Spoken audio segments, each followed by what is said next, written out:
On today's episode, I'll talk about flying cameras, about the requirements to fly them, and especially about what to keep in mind from the creative side when doing remote-controlled aerial videography and photography. This episode is brought to you by Udemy, the largest marketplace for online learning. Whether you're looking to learn something new or just sharpen your skills, Udemy has over 65,000 courses starting at just $11.99.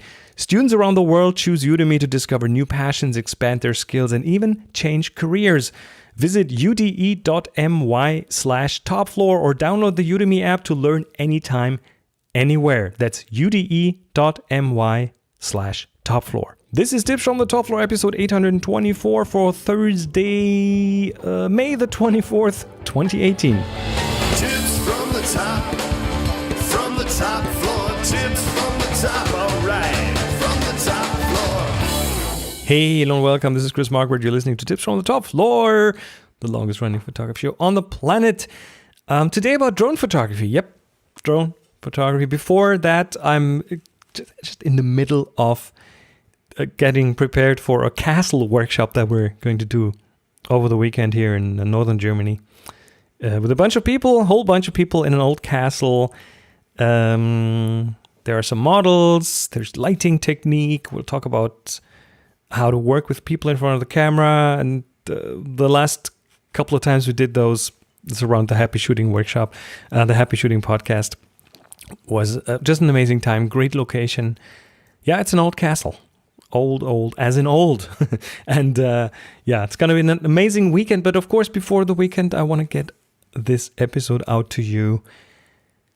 And it's about drone photography. Now, of course, first question at this point in the show would be, what qualifies you to talk about drone photography? Not too much, to be honest. Other than that, I have several, and I think it's mostly the photography part, the videography part. I have my shares of tiny indoor drones, like the Hubsan variety and others that fit in the palm of your hand. Before that, I played with RC helicopters. Not too successfully, but at least I did. So drones are definitely in my area of interest, and especially the photography part and the videography part, because let's face it, drones are not really about flying, are they? They are about photography. For me, a drone is a flying camera platform. That's what they are. That's what I think they are. I think the overarching category would be UAVs, unmanned aerial vehicles. I think other terms are like quadcopters, if they have 4 rotors, or hexacopters if they have 6, or octocopters, and so on. But throughout this episode, I want to use the term drone here. Now, that term doesn't, just as a side note, doesn't imply autonomy. I mean, we've seen the Skydio R1 that is autonomous, but we're not talking about that here. Well, kind of, because there are now in modern drones, there are automatic modes and systems that give you at least some form of autonomy with some of the drones. Now, there are many drone makers out there. I already mentioned Skydio, there's Parrot, there's FreeFly. Let me see, even GoPro launched a drone, the Karma.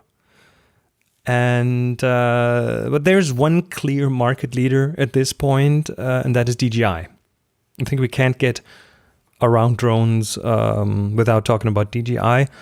They, I think, pretty much own the market at this point. And there are, of course, reasons for that. I mean, first of all, they innovate. They bring out new stuff all the time, even though they don't have a lot of serious competition. For what they do, what they offer, they are somewhat affordable. They're well built. They're quite robust.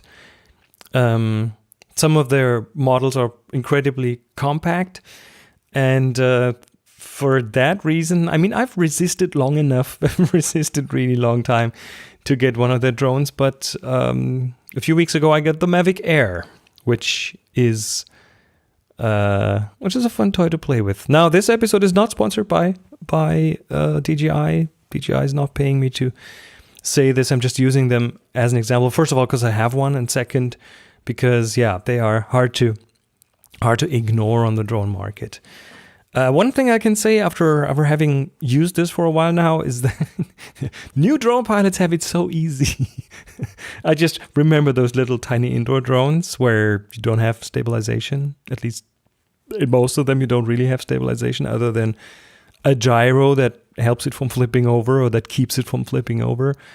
But now the modern drones have GPS to stabilize them in the air, to keep them at the same spot.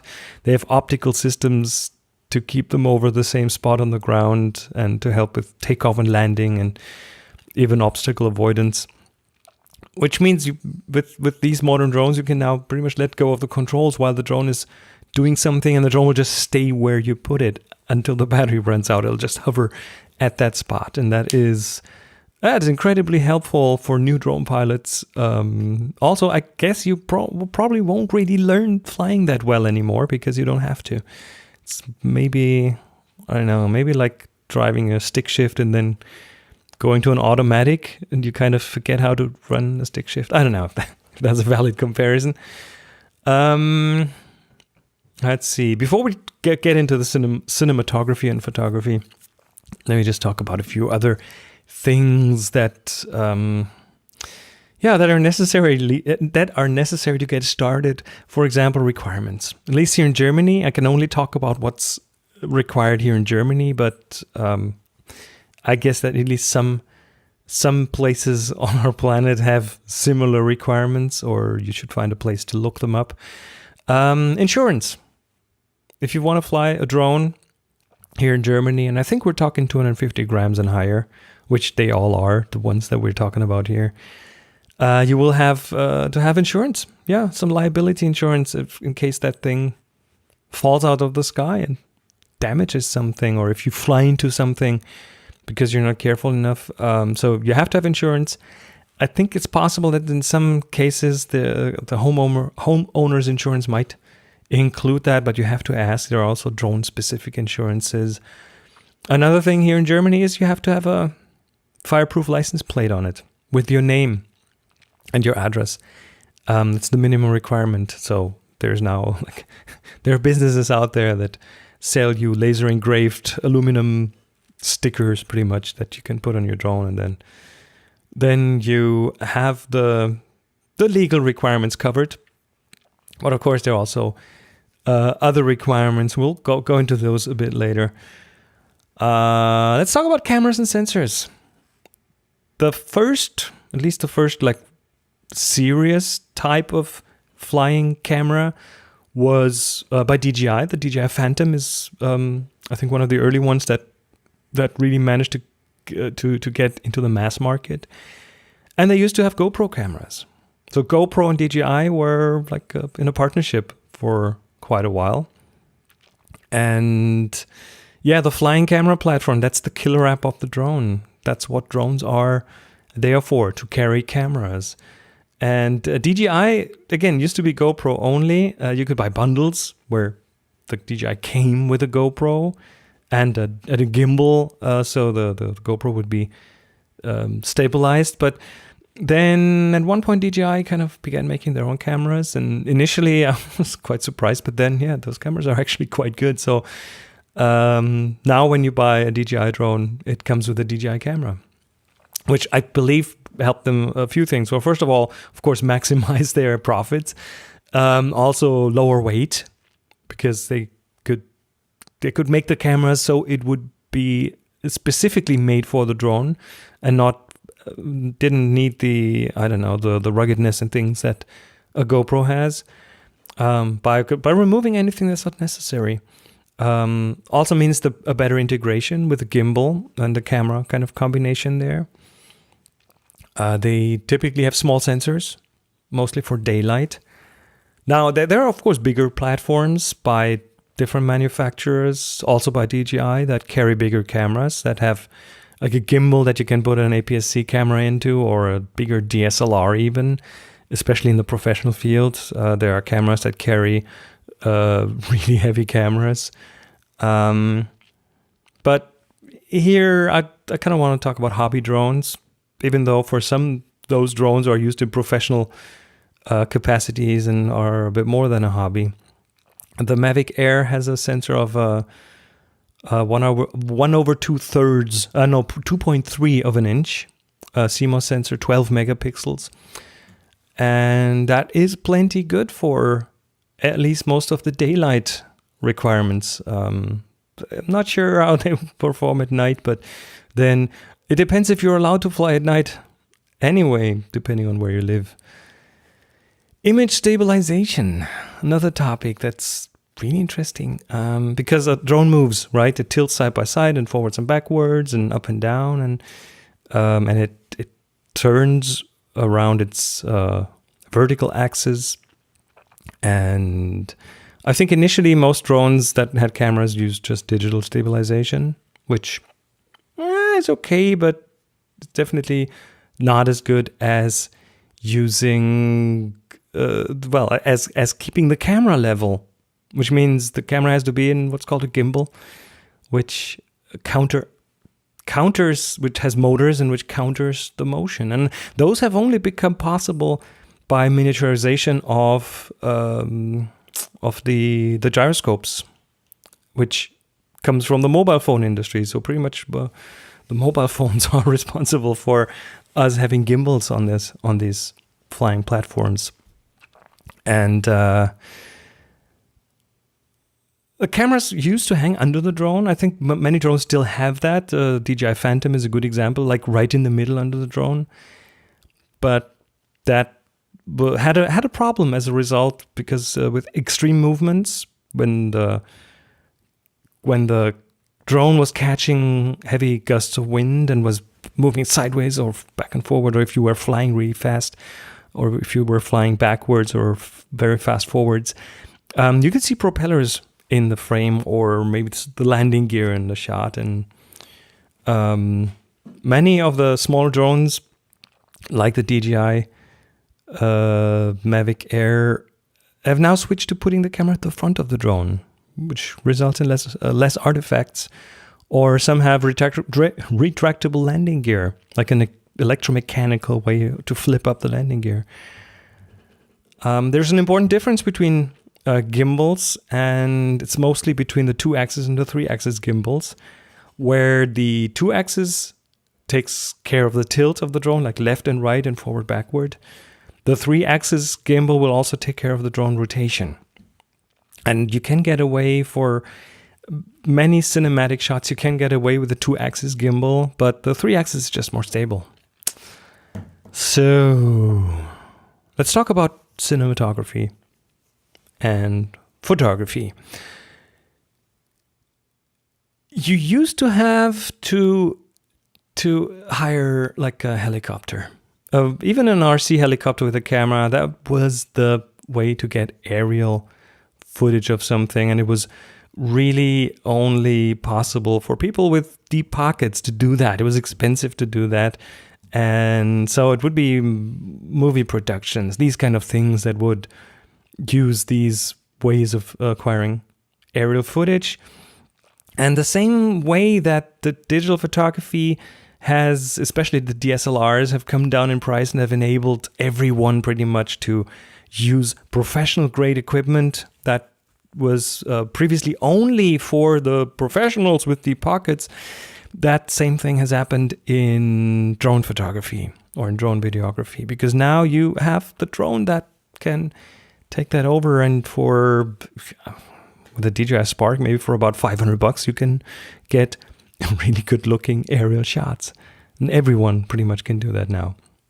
Now, we've replaced traditional shots with similar shots, but with an added Z-axis. Like, we have now a way to explore the third dimension, which is interesting because it gives us different kinds of viewpoints, stuff that you would in the past, maybe if you didn't hire a helicopter or an RC crew, you might have used a crane or something, and even those are prohibitively expensive for most people. The horizontal on-the-ground dolly shot that we all know, where the camera is put on rails for videography. Now you have 3D rails. Like, you can move from point A to point B in space with a camera, and that just changes things quite dramatically. You can do things like a circle shot, circle around an object. Used to be the camera being on circular rails around that subject. Now you have these virtual rails in the sky, and some cameras do a really good job in supporting you to do this. Another shot that it used to be very expensive to do was a reveal shot, where again was a dolly shot that is close up on a person or something, and then it pulls back and it reveals more of that scene and gives kind of a view of what that person sees.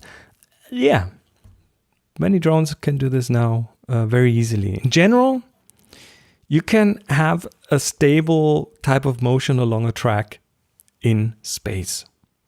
Now, what's important when you do cinematography with a drone is most of the time it's the smoothness of the footage.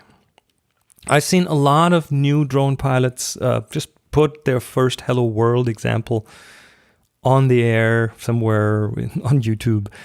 And it's all jerky. And it's all like, let me correct the gimbal angle. Let me rotate the drone left and right. And it's all in the video. And it just, I think it's a mistake. I think the best drone footage is smooth. Doesn't have jerky motion in it. And there's a reason that smoothness is needed. I mean, of course, if you just want to show people, hey, I have a drone and I can take video from above, that's fine. But the reason the smoothness is needed is if it's not, it breaks the fourth wall.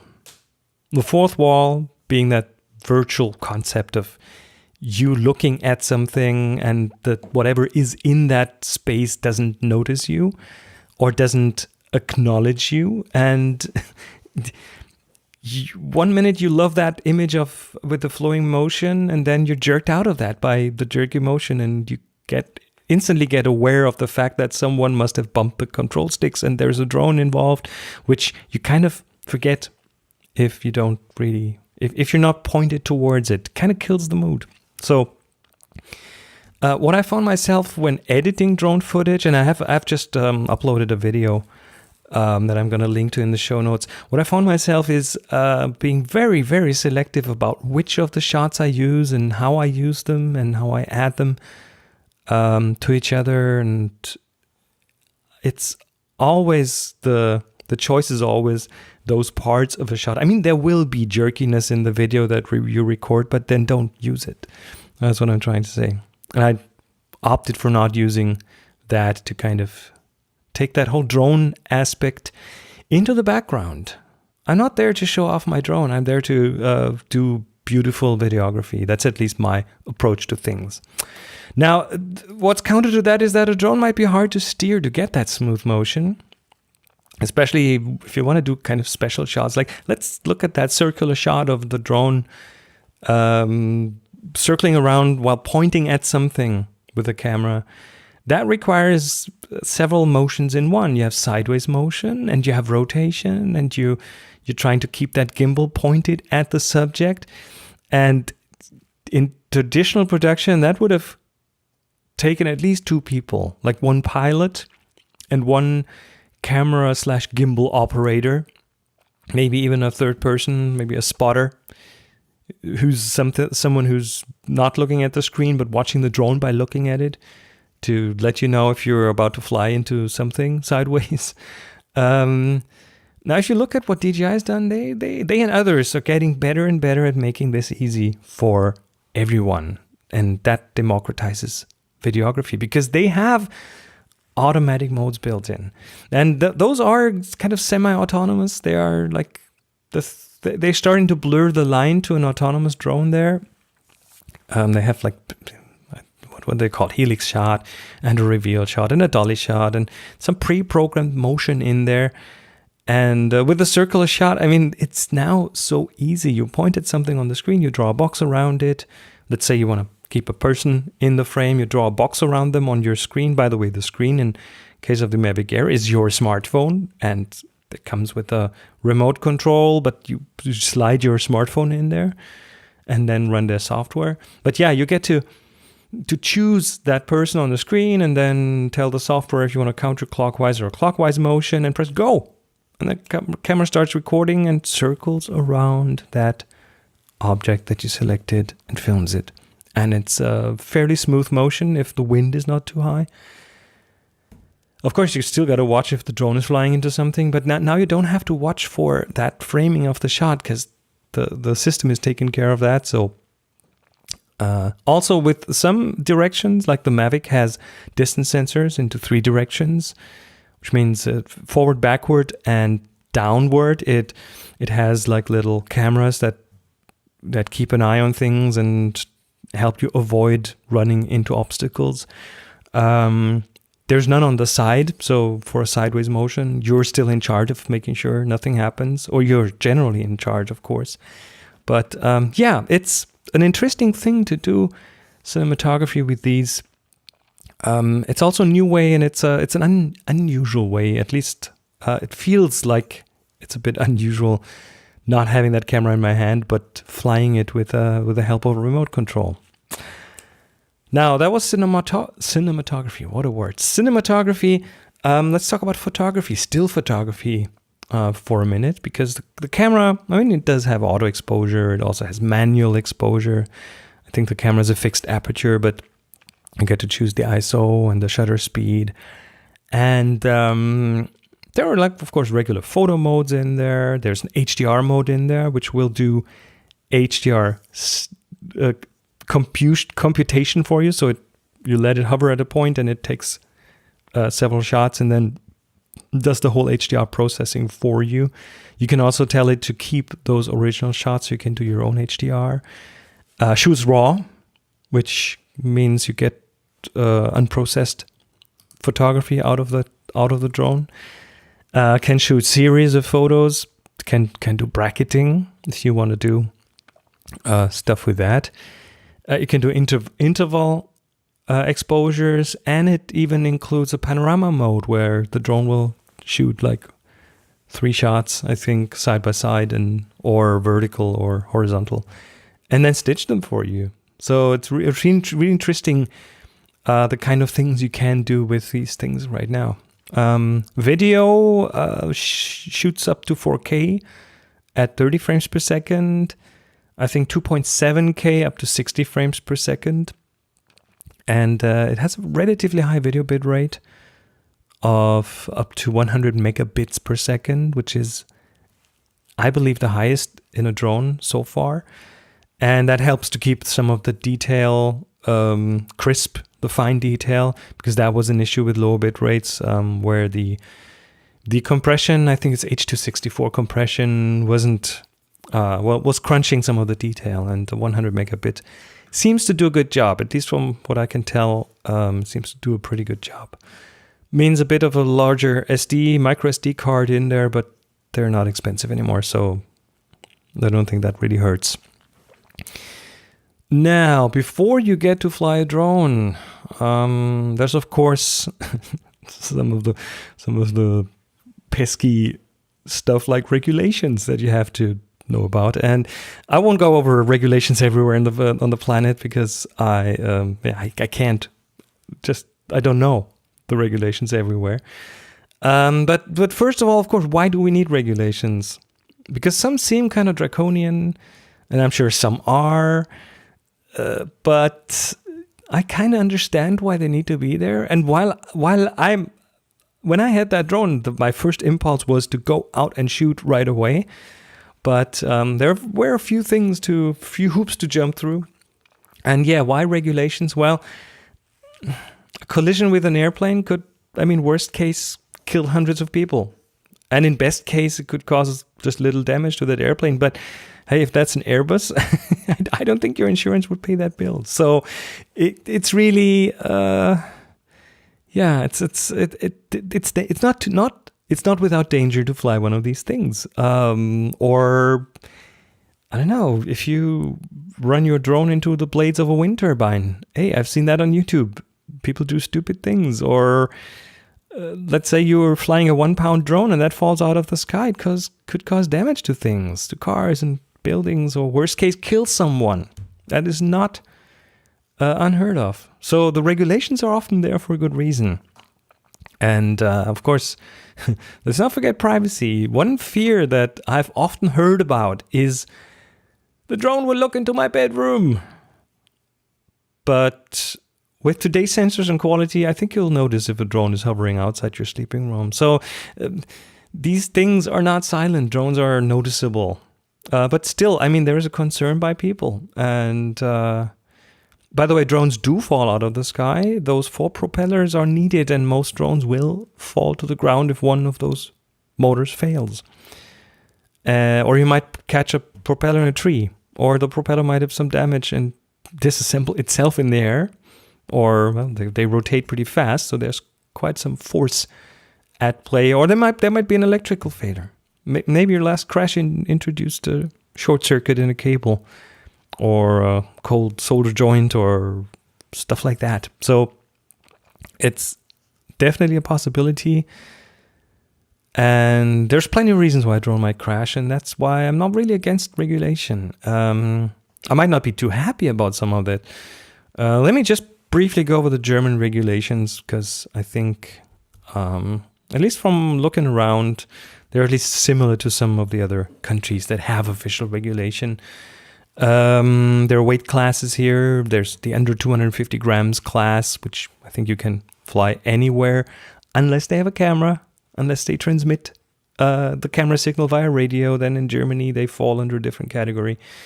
There's a 250 grams to 2 kilograms category, and then the 2 to 5 kilograms, and then 5 and above. I think drones go to maximum of 25 kilograms, which is quite hefty. But the hobby class, the 250 grams to 2 kilograms, I think that's most non-professional drones these days that do stuff like the DJIs do. Here in Germany, you must have line of sight to the drone flying. So the modes where you can like just fly for a couple of miles or more and film what's over there is not really allowed here. I'm kind of afraid to lose the drone anyway if I fly far away. So that doesn't bother me too much. You can't fly over people for obvious reasons. You can't fly over someone else's property unless they give you permission here in Germany. You have to be 100 meters from crowds, like horizontal distance from crowds, or from autobahns, from government buildings, from power plants, and a lot more different things, more official kind of stuff. Of course, you cannot fly within airport zones. There's defined airport zones where you cannot fly, or if you're a bit further away from an airport, you can fly, but not at the maximum allowed altitude, which is 100 meters here in Germany. It's about 300 feet. What is 100 meter in feet? 328 feet. That's what you can do here in Germany legally. And unless you're in a specific zone that, again, limits that, or if you're in a specific zone like an RC airport, model airplane airport, that's, I think, when you can fly higher. The drone needs to have your name and your address on that fire-resistant tag. And again, the standard here seems to be kind of a laser engraved aluminum sticker. So that's what I put on my drone. And then the DJI app that you use for flying has no flight zones marked on the map. And the software will also tell you if you're trying to fly in one of those zones. I believe there's a way to override that, but haven't tried that yet. Or at least you're being warned. But in general, before you fly, you got to kind of know your stuff. If you mess up, claiming ignorance will probably not save you from trouble. Rather the opposite, I guess. So, don't go into this kind of thing unprepared. I think that's the most important thing. These drones do have emergency systems, mostly for loss of signal. Like if you use the Mavic Air, they use Wi-Fi to communicate with the remote control. So Wi-Fi, I kind of know how far the Wi-Fi reaches here in my house, and it's not too far. So what they have done is they have, I think, a special design in the antenna, and they use Wi-Fi frequencies, the 2.4 and the 5 gigahertz frequencies. And you can get, if you're outside of a radio zone, then you might get quite far, several miles in distance. Here where I live, we have an airport nearby. Actually, right where we are is the end of that zone, so I can fly here around the house and back in the fields, where I, by the way, shot the video that I've put online. And there's quite a bit of radio interference here, so I think I get to 500-600 meters, and that's it. Then the connection just drops. And you can see this. First you lose the image transmission, and then it tells you, can't talk to the drone anymore. And then the drone goes into an emergency mode, which is the return to home mode. And it's important to know how the drone behaves in an emergency. I think you have to study that a bit, because there are different obstacle avoidance modes for that. And in return to home, the drone will fly up to a predetermined height. I think it's 30 meters. And then it'll fly over to where it started from, which means it's using GPS for that. It does that in a straight line. And if you have not enabled the obstacle avoidance for that, then it might run into a high tree or a building if something's in the way. And then it'll briefly hover over that spot where you started from and slowly descend and land, which is nice, but of course you have to keep a few things in mind. Well, first of all, enable those return to home obstacle avoidance things. Second of all, start your drone under a clear sky.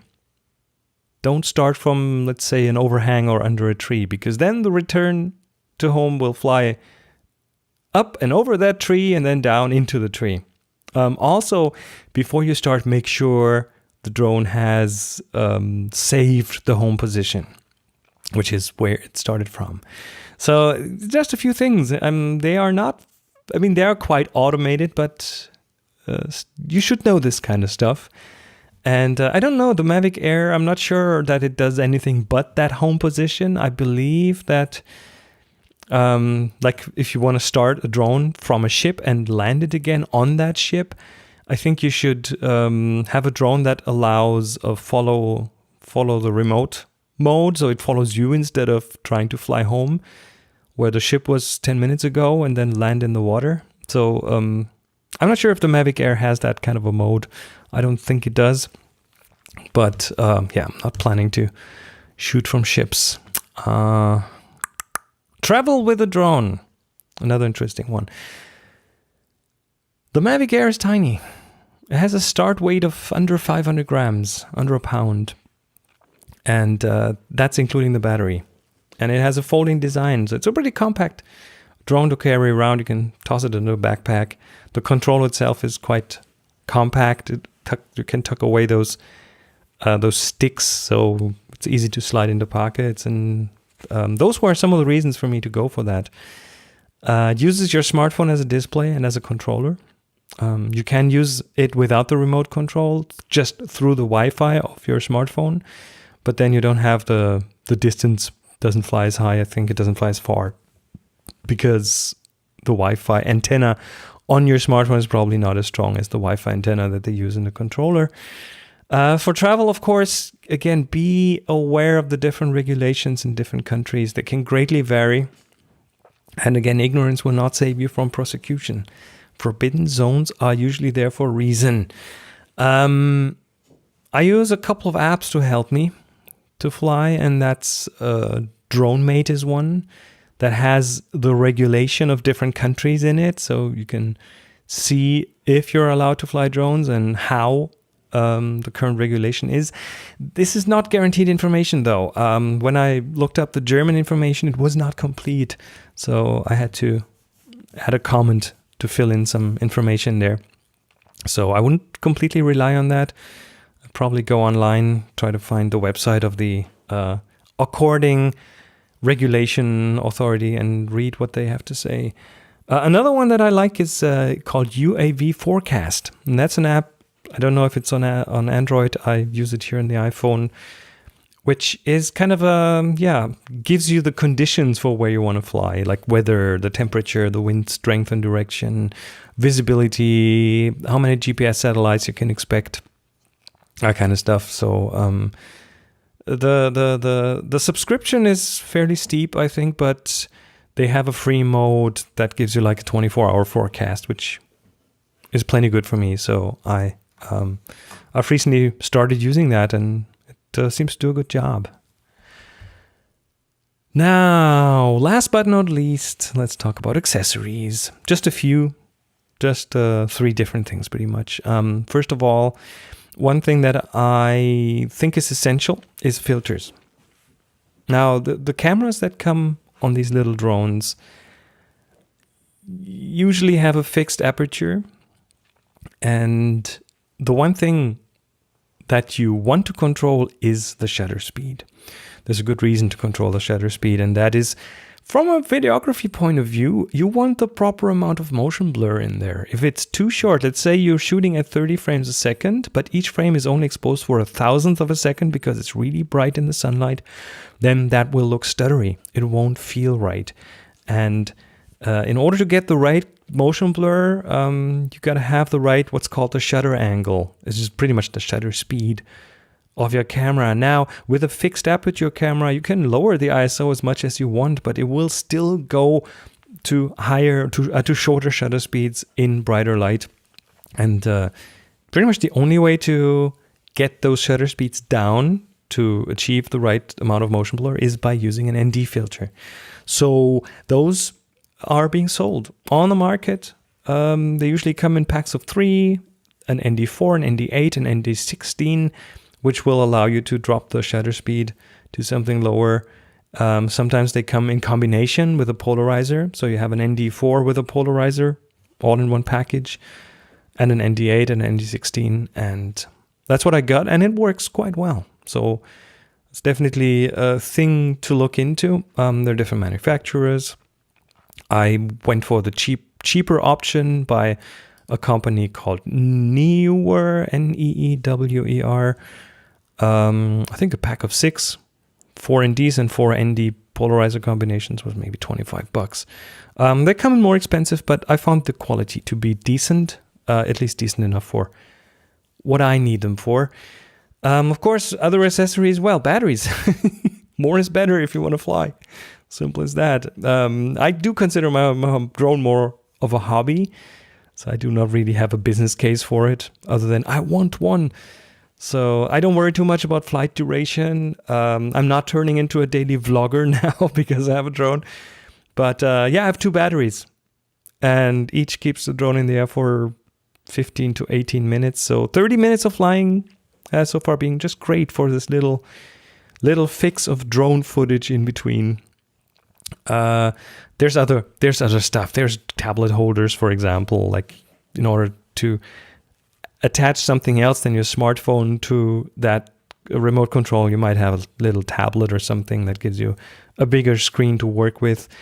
There are hoods for tablets. I've seen antenna, what are they called? The little parabolic things you can put behind the antenna to improve the signal strength to get more distance. Again, not really something that I would use here in Germany because I need to fly line of sight anyway. But yeah, there's a whole bunch of accessories and pretty interesting market there. Now, in conclusion, I really like my new toy.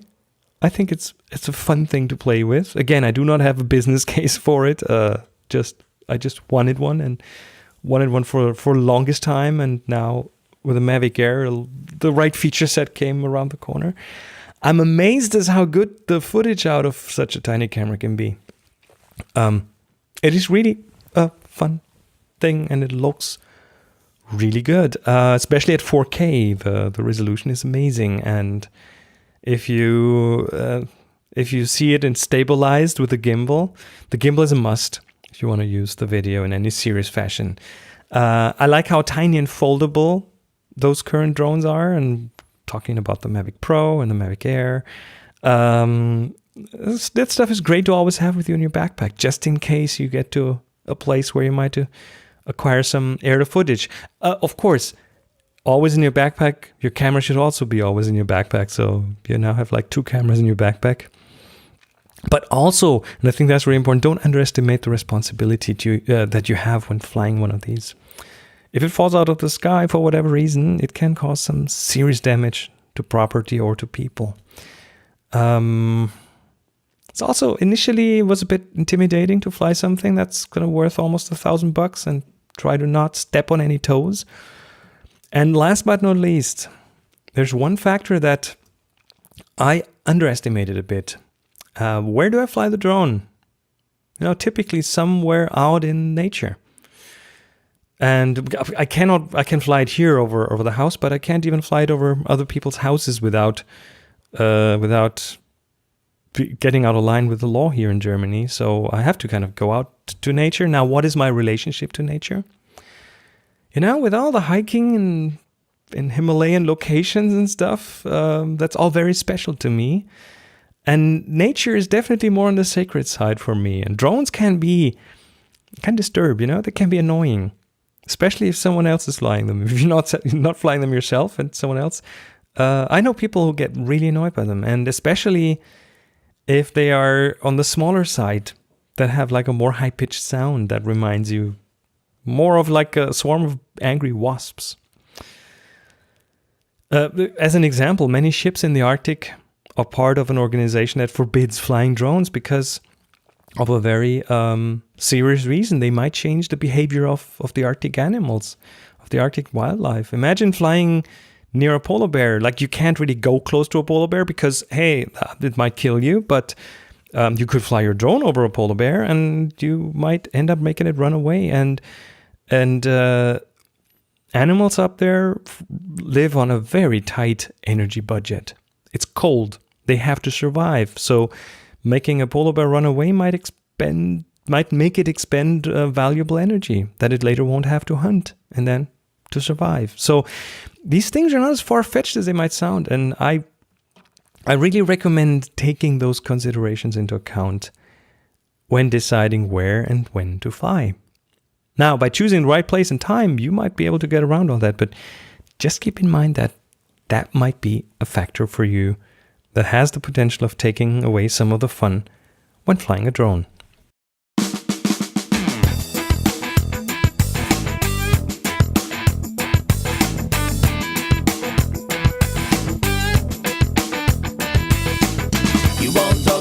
And that was it for this episode of Tips from the Top Floor. Thank you so much for being subscribed, and well, thanks for just being yourself and for supporting the show. I have put a couple of links in the show notes. Those are Amazon affiliate links. If you want to spend some money, again, this was not a sponsored episode, but if you choose to buy anything, I'd be happy if you click the link in the show notes and use those, because I will get a small kickback from that.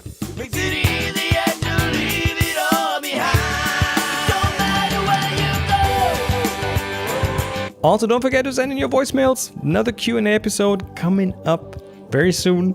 I think next week probably. And I'm collecting awesome questions, tips, tricks from all of you out there. And I love getting your voicemails. And you know the drill. Record something on your smartphone. Send to voice@tfttf.com. That's voice@tfttf.com. And I promise I'll make you sound good. Music for the show by Jeff Smith, Silent Part and Hans Peter Gregg Publishing, and Slack challenges by Release Pixie Matt Refzer Armstead. Slack invitations by Chief Invitation Officer, CIO Rusty Russ. My name is Chris Marquardt. Go out and take amazing photos, no matter with your camera or with a drone. Be nice to each other, and happy shooting.